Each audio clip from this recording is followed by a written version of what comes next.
Bienvenidas y bienvenidos a esta exploración. Hoy nos metemos de lleno en la formación del espíritu científico. Es una obra de Gaston Bachelard, un texto, fundamental en filosofía de la ciencia. Nuestra idea hoy es entender un concepto central suyo y bastante provocador, diría yo, que la ciencia no avanza solo sumando datos, sino superando barreras internas, obstáculos en el propio acto de conocer. Vamos a ver qué son estos famosos obstáculos epistemológicos. Exacto. Y es clave entender que no son dificultades externas, tipo montar un laboratorio o conseguir financiación. No, no. Son más bien inercias del propio pensamiento. Inercias. Sí, como prejuicios que tenemos muy dentro, imágenes que nos atraen pero nos confunden, maneras de razonar que usamos siempre y que, bueno, sin querer frenan el progreso. Bachelard, de hecho, propone casi como un psicoanálisis del conocimiento objetivo. Es una idea potente. Psicoanálisis del conocimiento. Suena fascinante. Vale, pues vamos a desgranarlo. ¿Cuál sería el primer gran obstáculo? El más, digamos, obvio, según Bachelard. Pues mira, sin dudarlo, la opinión. La opinión. Sí, sí. Bachelard es muy tajante con esto. Dice que la ciencia se construye contra la opinión.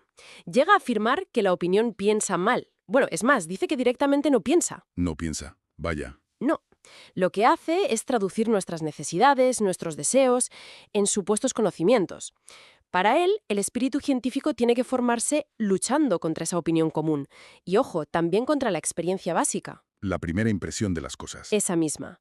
Esa que a menudo es muy vistosa, muy colorida, pero que suele ser superficial y, al final, engañosa. O sea que lo que llamaríamos intuición inicial puede ser un problema. Un verdadero lastre, sí, para el conocimiento riguroso. Qué interesante. Rompe un poco con la idea de valorar siempre esa primera corazonada, ¿no? Totalmente. Vale. Y más allá de la opinión, ¿qué otras tendencias mentales nos ponen trabas, según Bachelard? Pues otro obstáculo muy importante es lo que él llama el conocimiento general, Conocimiento general. o mejor dicho, la tendencia a generalizar demasiado rápido. Ah, vale. Es esa comodidad intelectual de buscar la ley universal antes de tiempo, sin tener datos suficientes, sin un análisis a fondo. Bachelard advierte que una generalización así, prematura, puede ser un tapón. ¿Un verdadero freno? ¿Un freno? Sí, porque cierra preguntas que aún estaban abiertas. Nos da una falsa seguridad de que ya hemos entendido algo. Piensa en cómo un principio general como, no sé, la gravedad, si se aplica sin mirar las condiciones exactas, puede acabar explicando poco o mal. Claro, como dar por buena una explicación para todo que en realidad no explica nada con precisión. Tiene sentido. Antes has mencionado de pasada las imágenes, el lenguaje. ¿Cómo encajan aquí? ¿También son obstáculos? Absolutamente. Ahí Bachelard identifica varios obstáculos que están relacionados.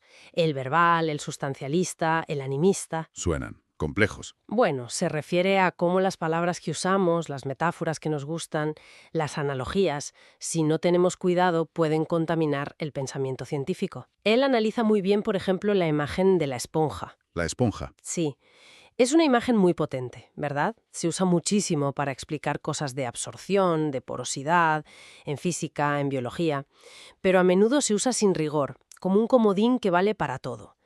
Y claro, científicamente, si abusas de ella, es pobre. Ya veo. Un atajo visual. Exacto.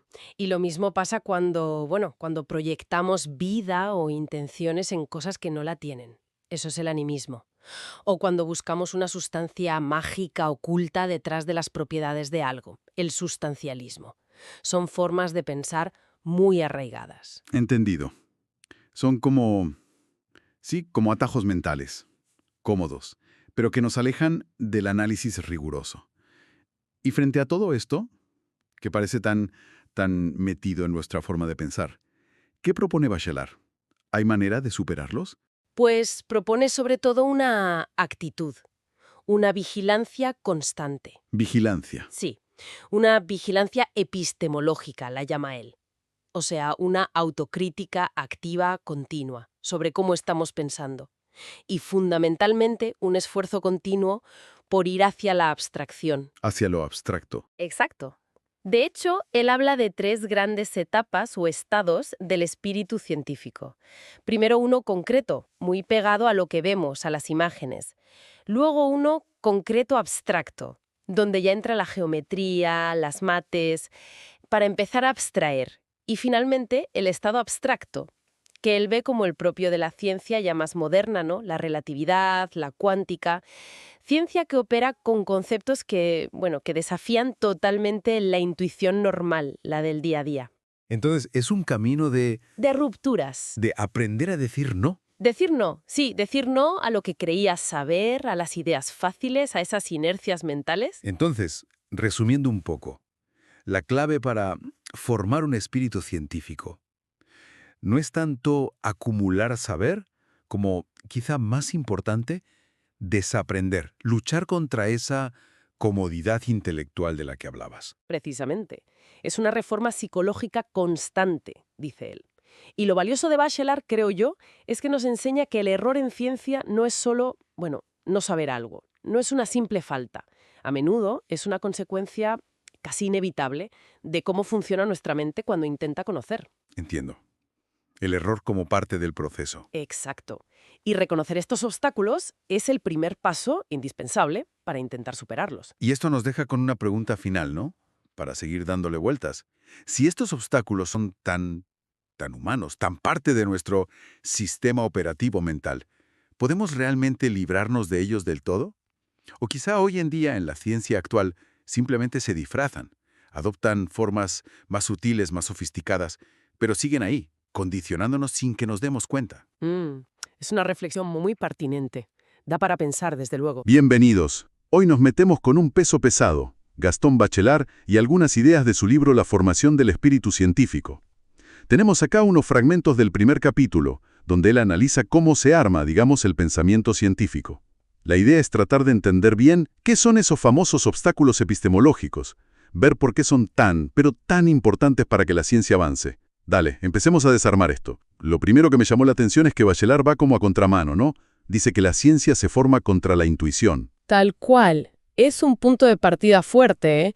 Porque Bachelard no se enfoca tanto en los problemas de afuera, viste, como la falta de plata o de equipos. Claro, lo típico. No, él mira para adentro, se fija en las barreras que surgen en nuestra propia cabeza cuando intentamos conocer. Esos son los obstáculos que le importan. Y una de las primeras barreras que marca, y parece que es de las más grandes, es la opinión. ¿Así? La opinión común y corriente. Exacto. Dice textual que el espíritu científico debe formarse contra la naturaleza, entendida como esa primera impresión, y contra lo que ya creemos saber, ¿no? Por pura intuición. Justamente. Y fíjate que pone a la opinión como el primer obstáculo que hay que superar. Su idea es que la opinión, en el fondo, piensa mal. O sea, no piensa de verdad, solo traduce lo que necesitamos o queremos en un supuesto saber. O sea que no sirve para la ciencia. Para Bachelard es inútil. Hay que, él usa la palabra destruirla. Sacarla del medio para poder plantear los problemas como son y empezar a investigar en serio. ¿Destruirla? Suena fuerte. A ver, entiendo lo de superar la opinión, pero destruirla, ¿no hay nada de valor en esas primeras ideas, aunque después haya que revisarlas 1000 veces? Es una buena pregunta. Él es así de tajante porque ve que tanto la opinión como la experiencia básica, eso que vemos a simple vista, pueden ser fuentes de error muy, muy persistentes. Ah, claro. Esa primera mirada te puede dejar ideas equivocadas que después cuesta un montón sacar. Y por eso mete su concepto clave, el obstáculo epistemológico. Ok.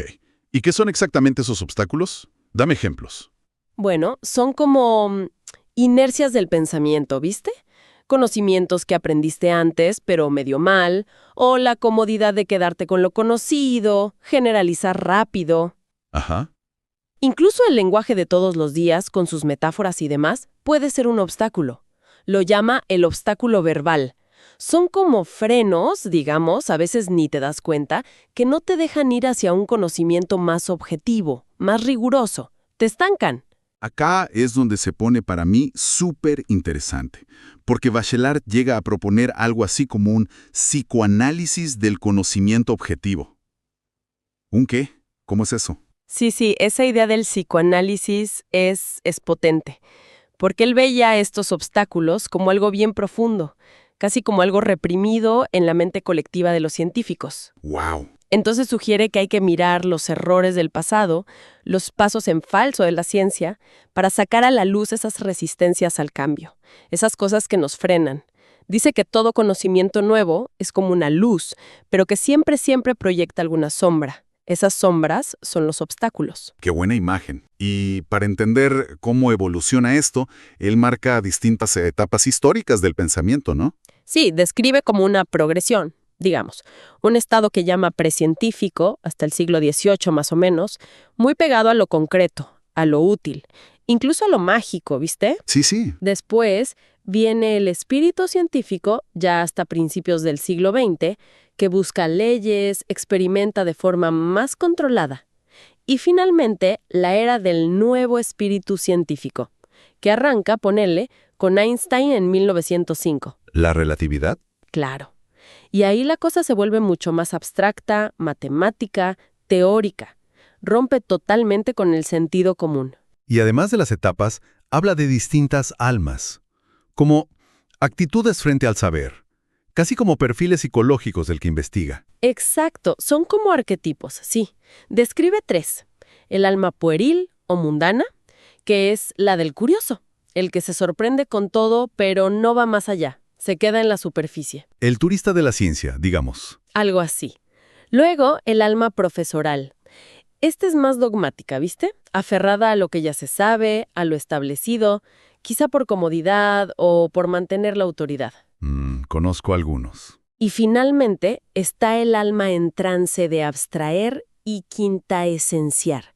Esta es la que para Bachelard representa el verdadero espíritu científico en acción. ¿Y cómo es esa? Es un alma que siempre sabe que conocer es difícil, que lucha contra la tentación de lo fácil, de la abstracción simple, busca la coherencia abstracta y está siempre, siempre dispuesta a corregirse. No es un camino cómodo, para nada. Entonces, resumiendo un poco, ¿qué nos llevamos de todo esto? Parece que para Bachelard, conocer, hacer ciencia, no es solo juntar datos y ya. Es más bien una pelea constante. Una lucha activa, sí. Una lucha contra nosotros mismos, contra nuestra tendencia a simplificar todo, a opinar sin saber, a quedarnos con lo primero que vemos. Exactamente eso. El progreso, visto así, necesita que estemos siempre atentos, vigilando nuestras propias ideas. Implica romper activamente con el conocimiento viejo que ya no sirve, que se volvió un peso. Es como dice él, una rectificación permanente. El error no es algo para esconder. Claro, es parte del proceso. Es clave para aprender. La verdad, te deja pensando. Si estos obstáculos son tan importantes y a veces invisibles en la ciencia, ¿de qué formas estarán jugando nuestra vida diaria? Cuando intentamos entender el mundo o aprender algo nuevo, fuera de la ciencia, ¿no? Totalmente. Es algo para seguir pensando, sin duda. Hola, bienvenidos. Hoy vamos a hacer una exploración interesante con unos textos de Gastón Bachelard. Plantean algo bastante provocador sobre cómo conocemos. Sí, la idea central es, ¿y si el gran enemigo de la ciencia no es solo la ignorancia, sino algo mucho más cercano? Nuestra propia percepción inicial. Eso que sentimos como obvio, ¿no? Exactamente. Bachelard le pone un nombre, la experiencia básica. Esa primera impresión que parece tan clara, tan directa. Pero él dice que es un obstáculo. Argumenta que, y aquí está lo paradójico, es el primer gran obstáculo para formar un espíritu verdaderamente científico. Justamente porque parece tan obvia, no invita a que la cuestionemos. Se da por sentada. Suena casi, sí, contradictorio. Uno pensaría que siempre partimos de la experiencia. Claro, pero él dice que hay que luchar contra esa inmediatez. Y para ilustrarlo, bueno, los textos nos llevan al siglo XVIII, ¿verdad? Una época de mucha fascinación, sobre todo con la electricidad. Ajá, y también se asoma al mundo de la alquimia. La misión entonces es desentrañar un poco cómo esa percepción inmediata, esas imágenes que nos seducen, pueden desviarnos de la búsqueda objetiva. Pensemos en ese siglo XVIII que mencionabas. Había libros muy populares como el Spectacles de la Nature, de Pluch. Ah, sí, he oído de él. Bueno, resulta que mezclaban observación, a veces muy detallada, Ajá. con moralina, con consejos prácticos, pero sin un rigor crítico claro, ¿sabes? Buscaban más como maravillar, ¿no? Que analizar fríamente. Exacto. Era más el asombro ante la naturaleza. Y hablando de maravillar, leí unos ejemplos sobre la electricidad que la verdad, parecen sacados de un show. Demostraciones públicas muy llamativas. Totalmente. Fíjate, el Abad Model, por ejemplo, hizo pasar una descarga eléctrica a través de 240 monjas en cadena. 240. No puedo ni imagínate la escena. Sí, era, bueno, la ciencia como espectáculo. O Priestley, que describía experimentos electrizando animales, creo que hasta un pavo. ¿Un pavo? Sí, y calificaba estos experimentos de fáciles y agradables. Era esa fascinación por ver qué pasaba, por el empirismo puro. Entiendo el punto. La espectacularidad podía, como eclipsar el análisis más profundo, ¿no? Precisamente. Era la seducción de la observación directa, pero a menudo faltaba la medición cuidadosa, el análisis cuantitativo, o, más importante aún, cuestionar las ideas que ya tenían. Como el caso de Priestley, con el oxígeno. Exacto. Estuvo muy cerca de aislarlo, de entender qué era, pero estaba tan aferrado a la teoría del flogisto, esa sustancia que se suponía se liberaba al quemar algo. Una idea que hoy suena extraña, pero que dominaba en la época. Claro, y esa teoría previa le impidió ver lo que tenía delante. Es un ejemplo perfecto de cómo una idea preconcebida puede ser un obstáculo. Esa tensión entre la fascinación y el rigor es muy clara. Y Bachelard nos lleva luego a otro terreno, uno donde la subjetividad parece reinar. La alquimia. Sí, la presenta como un caso, digamos, extremo. Sugiere que para entender la alquimia hay que analizarla casi psicológicamente. No solo como química antigua. No solo eso. Dice que es como una proyección de la psique, de la intimidad del alquimista sobre la materia con la que trabaja. Hay una relación muy personal, casi afectiva. ¿Afectiva? Sí, Silverer, otro autor que cita, habla de sembrar amor en el proceso alquímico. La idea era que la purificación de los metales corría en paralelo a la purificación del alma del alquimista. O sea que si un experimento fallaba, no era culpa del método o de los materiales. Muchas veces no. Se interpretaba como una falla moral del propio alquimista. Quizás le faltó paciencia, o pureza, o fe. La subjetividad lo tenía todo. Ya veo. Eso hacía muy difícil una evaluación, pues objetiva de los procedimientos. Imposible, prácticamente. Y esto conecta con otro punto que me pareció clave en los textos. El poder que tienen las imágenes fuertes, las analogías. Ajá. Por ejemplo, comparar el Sol con un gran fuego central, o pensar la electricidad como ligada a la fuerza vital. Bachelard advierte sobre cómo estas metáforas, aunque atractivas, pueden guiar, o más bien desviar, el pensamiento. Claro, son seductoras. Igual que la fascinación casi infantil a veces por las reacciones químicas muy vistosas, ¿no? Como las explosiones que atraían a los jóvenes químicos. Cierto. Él argumenta que el pensamiento científico necesita abstraerse de lo pintoresco, de la anécdota llamativa que captura la atención, pero que, en el fondo, no explica el fenómeno rigurosamente. Requiere como una vigilancia constante. Sí, una vigilancia contra esas primeras impresiones, esas imágenes fáciles, y también contra las racionalizaciones que hacemos después para justificar nuestras intuiciones. Entonces, al final, ¿cuál sería el gran mensaje de esta exploración de Bachelard? ¿Qué nos llevamos? Pues yo creo que la idea principal es que avanzar en el conocimiento científico no es un camino, digamos, lineal y tranquilo de acumular hechos. Es más bien una lucha. Exacto. Implica una lucha activa, constante, contra nuestras percepciones más inmediatas, nuestras intuiciones más cómodas y esas imágenes que nos cautivan tan fácilmente. Por eso habla de la necesidad de un psicoanálisis del conocimiento objetivo. Suena fuerte. Sí, pero la idea es esa. Ser conscientes, hacer un autoexamen constante para detectar cómo nuestra propia subjetividad, nuestras emociones, nuestras metáforas favoritas, la simple seducción de lo obvio, puede ser el primer obstáculo a superar. Un autoexamen. Y eso, claro, nos deja pensando. Más allá de la ciencia formal, en nuestra vida cotidiana, ¿no? Totalmente. ¿De qué maneras esas experiencias básicas nuestras, esas certezas que sentimos rápido, esas intuiciones que no cuestionamos, podrían estar moldeando nuestra forma de ver el mundo? Y quizá, sin darnos cuenta, impidiéndonos ver otras perspectivas, otras formas de entender la complejidad que nos rodea hoy. Algo para reflexionar, sin duda. ¿Qué tal si pensamos en esto? Esas ideas que parecen, bueno, de sentido común, las que aceptamos casi sin dudar. Y si fueran justo lo que nos frena para entender cómo funciona el mundo de verdad. Hoy vamos a explorar justo eso. Es una idea potente, ¿eh? Sí, sí. Tenemos aquí unos fragmentos, unos pedacitos buenísimos del capítulo 3 de un libro de Gastón Bachelard. Y él analiza justo eso, cómo el conocimiento general, lo que parece obvio, a veces se pone en medio, como un obstáculo para la ciencia. Exactamente. Y nuestra misión hoy, digamos, en este análisis, es tratar de desentrañar por qué aferrarnos a esas ideas generales, que es cómodo, claro. Claro, es más fácil. Sí, pero nos puede impedir ver los detalles, esos detalles que son cruciales.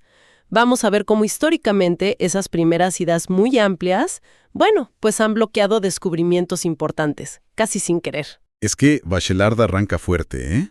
Dice que la falsa doctrina de lo general ha sido un peso, un lastre para la ciencia. Y es que, a ver, suena tentador, ¿no? Tener una regla para todo. Mallarmé, que Bachelard cita, lo llamaba un goce intelectual peligroso. ¿Por qué será que nos atrae tanto esa generalidad? Yo creo que es como una economía del pensamiento, ¿no? Simplifica las cosas. Pero claro, Bachelard dice que esa simplificación muchas veces es una ilusión. Pone el ejemplo clásico, el de la caída de los cuerpos. Ah, sí, el de Aristóteles. Ese. Durante siglos, la idea era simple. Todos los cuerpos caen. Y ya. Una generalidad que, bueno, daba tranquilidad, pero no explicaba las diferencias importantes. ¿Y qué pasó cuando se empezó a cuestionar eso? Pues llegó Newton. Y su ley de la gravitación es, mucho más rica. Porque no se queda en lo superficial. Claro. Introduce conceptos como el vacío, la velocidad, la masa, o sea, variables matemáticas bien específicas. La idea general de Aristóteles, según Bachelard, directamente impedía pensar en esas variables, las ocultaba. Entiendo. Y eso conecta con otra cosa que dice Bachelard, una crítica incluso al empirismo, ¿no? Al menos cuando se queda muy en la superficie. Justo. Menciona la crítica de Liebig a Bacon por confiar demasiado en las sensaciones. El ejemplo es genial.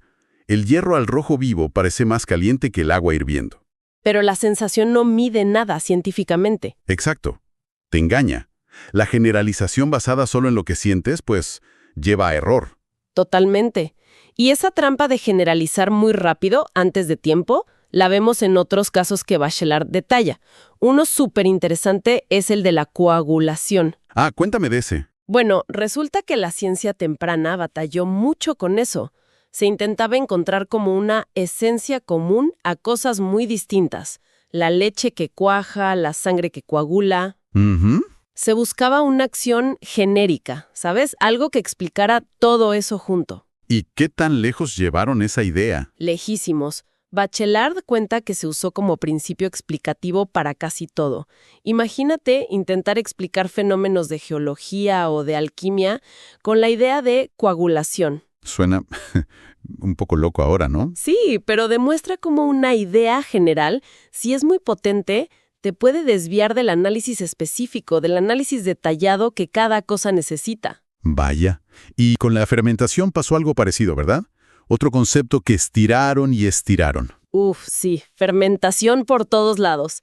Bachelard cita a Mac Wright, por ejemplo, que veía la digestión como una simple fermentación dentro del cuerpo. ¿En serio? Sí, o Le Mebrie, que aplicaba la idea hasta los minerales. Buscaban principios generales, como el aire fijo de Max Sebright, para explicar desde la sidra hasta cómo digerimos. Pero al hacer eso, se perdía lo específico de cada proceso químico, biológico. Claro, se pierde la riqueza del detalle. Entonces, ¿cuál es la lección principal que saca Bachelard de todo esto? ¿Qué es lo que realmente importa? Lo fascinante, y creo que es el corazón de su argumento, es que el avance científico muchas veces pide hacer justo lo contrario a buscar esa generalidad cómoda. Exige romper con ella. Romper con lo obvio. Exacto. Implica definir los conceptos con una precisión casi maniática, diría yo.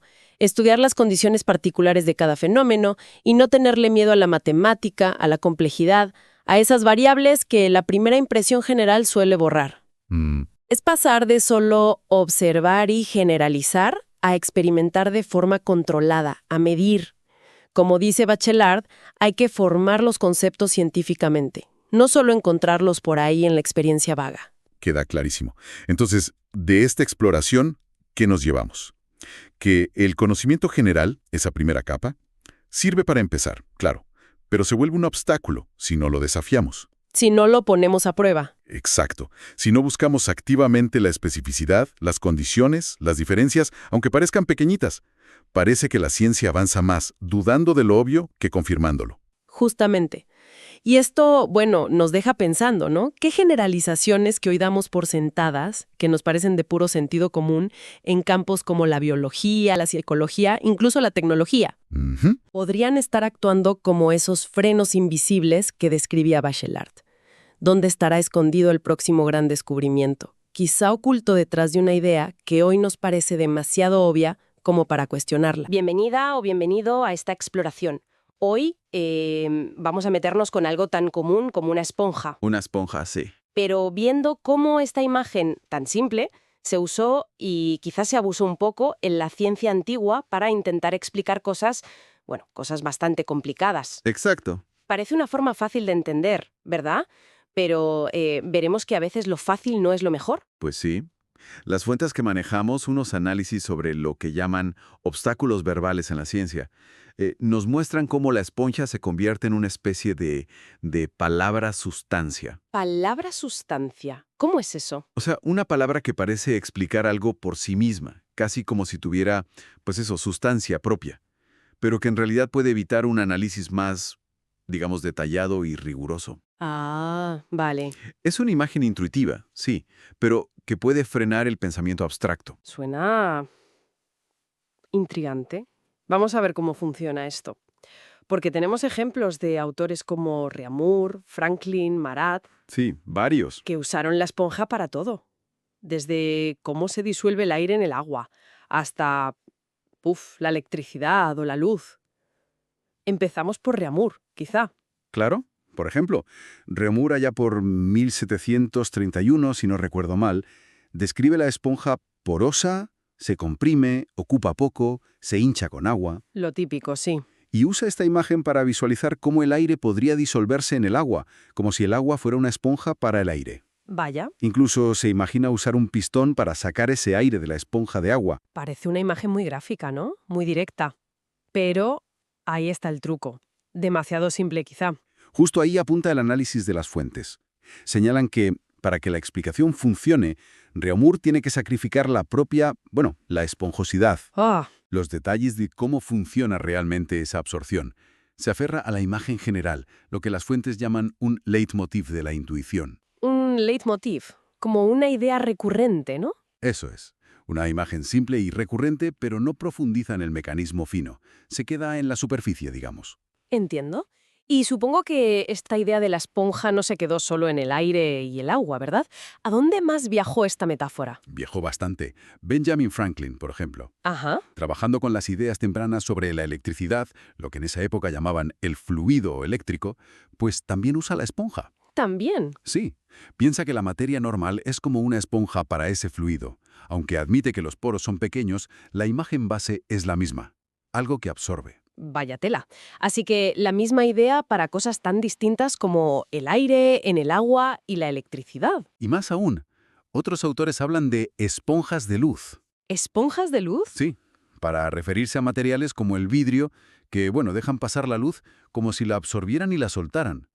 O el propio Marat, describiendo cómo se enfría algo caliente al meterlo en agua o aire. A ver. Dice que estos actúan como esponjas absorbiendo el fluido ígneo. Otra idea de la época para explicar el calor. Madre mía, el fluido ígneo. Incluso se llega a decir que la Tierra es una esponja y el receptáculo de los demás elementos. O sea, la misma imagen, un poco vaga pero útil aparentemente, para fenómenos muy diversos. Suena a que era como la navaja suiza de las explicaciones científicas de entonces, un comodín, pero, oye, nadie levantó la ceja, ¿no hubo críticas? Sí, las hubo, claro. Van Swinden, a finales del 18, analizando la electricidad y el magnetismo, ya veía estas analogías con recelo. Ah, sí. Decía que comparar el hierro con una esponja de fluido magnético, pues, era una metáfora que se apartaba de la verdad.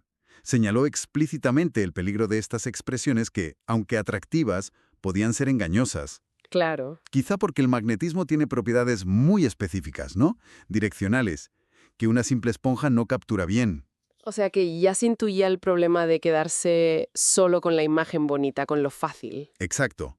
Van Swinden y otros apuntaban a que estas imágenes tan sencillas, aunque seductoras, podían ser un freno.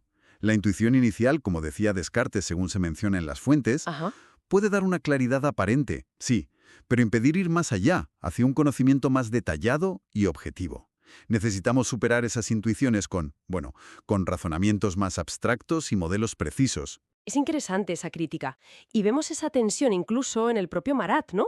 Mencionaste que usaba la esponja para el calor, pero parece que cambió de tercio con la electricidad. Así es. Cuando Marat habla de generadores eléctricos, no usa la esponja. Emplea una analogía mucho más mecánica. La bomba hidráulica. Ah, mira tú, una bomba. Esto marca un contraste interesante, ¿verdad? Por un lado, la imagen simple y casi sustancialista de la esponja que absorbe. Por otro, una mentalidad más científica, buscando mecanismos, comparando con máquinas. Se ve la diferencia de enfoque, sí. Y las fuentes mencionan otras metáforas parecidas, como la idea de la pólvora del trueno. ¿La pólvora del trueno? Sí, donde una sustancia inventada explica de golpe un fenómeno complejo. Son imágenes que, en cierto modo, se bastan a sí mismas.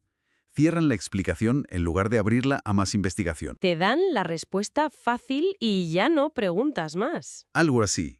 Son lo que las fuentes denominan obstáculos epistemológicos, fuertemente materializados. Ideas intuitivas, muy pegadas a lo que vemos y tocamos, que sin querer nos impiden pensar de forma más profunda y precisa. La esponja es un caso paradigmático de esto. Entonces, recapitulando un poco, la esponja, algo que tenemos todos en casa, sirvió durante mucho tiempo como una especie de comodín intuitivo, ¿no? Para explicar desde gases hasta luz o electricidad. ¿Correcto? Una herramienta muy visual. Pero hemos visto la otra cara. Es un ejemplo perfecto de ese obstáculo epistemológico. El obstáculo. Una imagen tan clara y sencilla que, precisamente por eso, puede bloquear el camino hacia un análisis más abstracto, más riguroso, más científico. Representa esas intuiciones básicas que la ciencia necesita cuestionar y superar para avanzar. Nos deja pensando, la verdad. ¿Será que hoy en día seguimos usando nuestras propias imágenes esponja? Pues es una buena pregunta. Explicaciones visuales, sencillas quizás en la ciencia, quizás en cómo entendemos problemas sociales o incluso, no sé, a otras personas. Ujú. Explicaciones que nos parecen claras, que nos cuadran fácil, pero que, sin darnos cuenta, podrían estar limitando una comprensión más profunda y compleja de la realidad. Exacto. Una idea para darle vueltas, desde luego. Bienvenida o bienvenido. Hoy, nos metemos con un texto muy interesante, ¿verdad? El capítulo 5 de Bachelard, que viene a ser como un detective Bachelard, investigando por qué a veces la ciencia no avanza como esperamos. Y la clave está en ciertas formas de pensar muy nuestras. Eso es. Tenemos aquí unos fragmentos de ese capítulo. La misión, digamos, es sacar las ideas clave de Bachelard sobre cómo esa mentalidad que él llama precientífica, que busca la explicación única, la utilidad rápida, pues cómo eso podía ser un freno. Vamos a ver qué trampas identifica.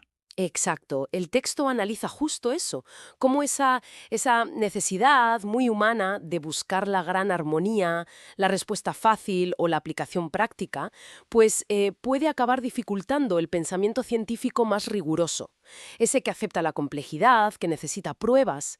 Veremos ejemplos históricos que lo ilustran muy, muy bien. Vale.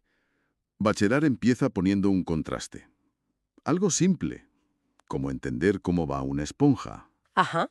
frente a esa tendencia a saltar a generalizaciones enormes. Pone el ejemplo del siglo XVIII, ¿no? Esa idea de una naturaleza única, perfecta, casi, con una sola ley. Suena bien, pero claro, Bachelard dice, ojo, que buscar esa simplicidad a toda costa nos puede cegar un poco. Precisamente. Y no solo eso, es que también entra en juego el lenguaje, la emoción. Bachelard lo señala. Muchos textos antiguos usaban un estilo muy grandilocuente. Buscaban admirar.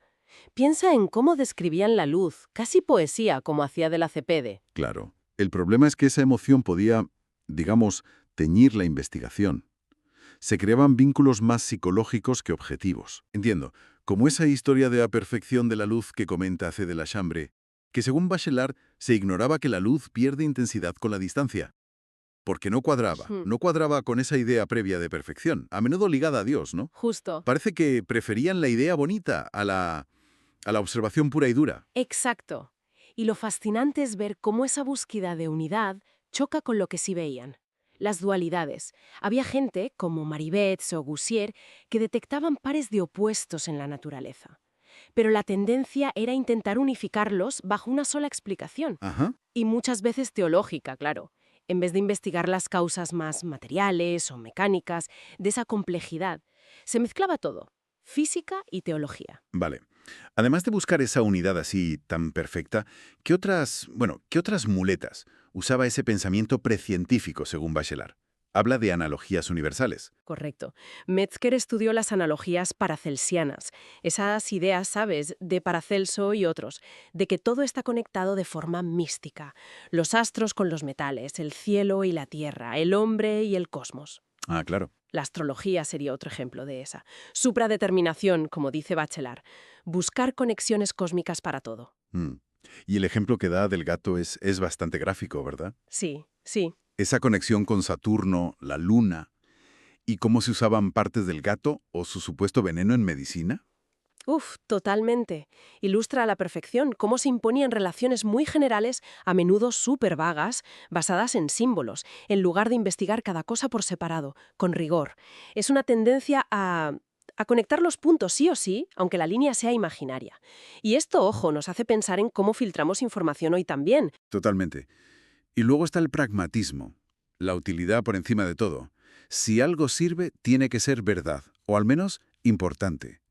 Bachelard menciona a Reaumur, no buscando cómo conservar huevos, o a Bacon estudiando la transpiración, pero también a Van Swinden, que veía la utilidad del imán como prueba de que existía un creador. Sí, sí, se priorizaba la utilidad ya.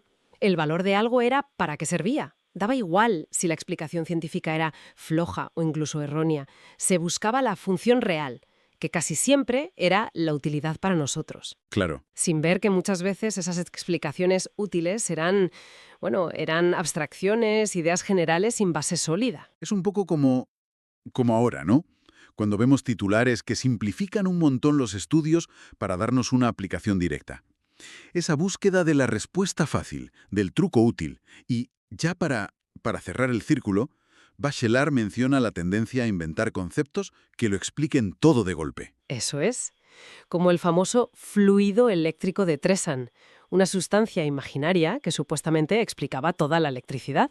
O esas síntesis enormes, universales de gente como de la Perrier. En fin, lo que Bachelard nos dice, en resumen, es que ese deseo tan humano de unidad, de simplicidad, de utilidad, pues actuó como un freno epistemológico, dice él, un obstáculo para construir conocimiento fiable. O sea que la mentalidad precientífica prefería esas grandes ideas generales, las aplicaciones prácticas, Ajá. antes que enfrentarse a lo complejo, a las dualidades que no encajaban, o al simple conocimiento por el placer de saber. Que eso es más de la ciencia moderna, ¿no? La que aísla problemas, busca causas específicas. Exactamente. Se priorizaba una visión del mundo ordenada y útil, sobre una descripción precisa, aunque esa descripción fuera más fragmentada o menos aplicable al momento. Pues ha sido una exploración muy reveladora de estas trampas del pensamiento que, según Bachelard, dificultaron el camino hacia un conocimiento más objetivo. Sí, y quizá como reflexión final para quien nos escucha, ¿hasta qué punto hoy, fuera de la ciencia pura y dura, no seguimos cayendo a veces en esa tentación? Esa de buscar la unidad que nos calma o la utilidad inmediata al valorar información nueva. ¿Podrían estas tendencias, tan humanas, seguir moldeando cómo entendemos el mundo sin que nos demos cuenta? Ahí lo dejo.